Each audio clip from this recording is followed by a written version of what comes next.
what advice would you give them if they're wondering how to pick, or how do they know how to pick a good deal? So how do you pick a good deal? I think the important thing about it is that there has to be a lot of factors that you calculate on what is a good deal and what is a bad deal, right? A good deal could be, I'm looking for a property that's going to grow in equity, or I'm trying to build equity into this house. A good deal could be, I'm looking for positive cash flow. Even if it doesn't grow as fast, but as long as I have additional source of income that I can supplement my expenses with, that's a good deal for me, right? A good deal could be a scenario where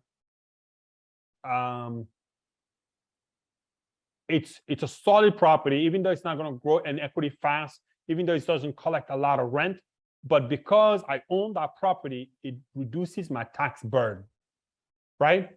So there are different ways to structure or to figure out what a good deal is. So what I'm essentially saying is that think about what your needs or what your wants are. What is it that, what's the purpose of the acquisition? What is it going to bring as positive things in your life? And what is that exit strategy at the end, right? So let me give you an example. If I'm looking for cash flow, I'm going to talk about a global picture of the US. If I'm looking for cash flow, I would want to buy properties, let's say Baltimore, Maryland, or I would maybe Detroit, Michigan, because the number of tenants in those metropolitans are greater than the number of owner occupants. But I would pick very strategic locations close to transportation and employment so that I attract, or maybe to universities, so I attract tenants that are going to pay higher rent.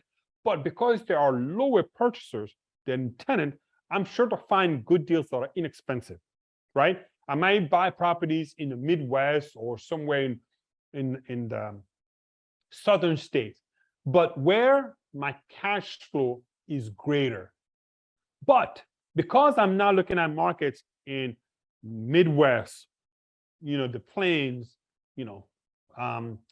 Detroit or Baltimore, places like that, I cannot expect a great gain of equity on that property in a short period of time. So I'll enjoy the cash flow that comes in, right? But the acquisition will be very, very low. Like I could buy a property in Baltimore for 50 grand or 100 grand, but I cannot buy a property in Massachusetts or, I don't know, Connecticut or certain other places for $100,000. But I can still collect on my $50,000, $100,000 acquisition. I can still collect $1,000 a month of rent. $1,000 multiplied by 12 months, 12 grand. 12 grand on $100,000, that's 12% return on my money. In Massachusetts, I have to spend 3 times or 4 times that amount of money. I have to spend 400 grand for a property where I might hope to get $500 or $1,000 cash flow from that property. But that property could be expected to grow in equity much further because those states have a greater number of owner occupants than tenants, and there are more people interested in buying in those places than there are in the other places. So my equity could grow further. Does that make sense?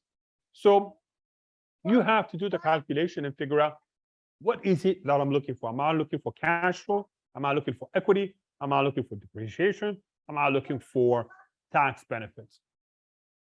And the way that you do that is you do the numbers. You do the analysis. You do the basic calculations of, the NOIs, the net operating income versus to figure out the cash flow versus the cap rate and all of the, you have to do, you have to do the underwriting, I guess, for lack of a better word. You have to do the math.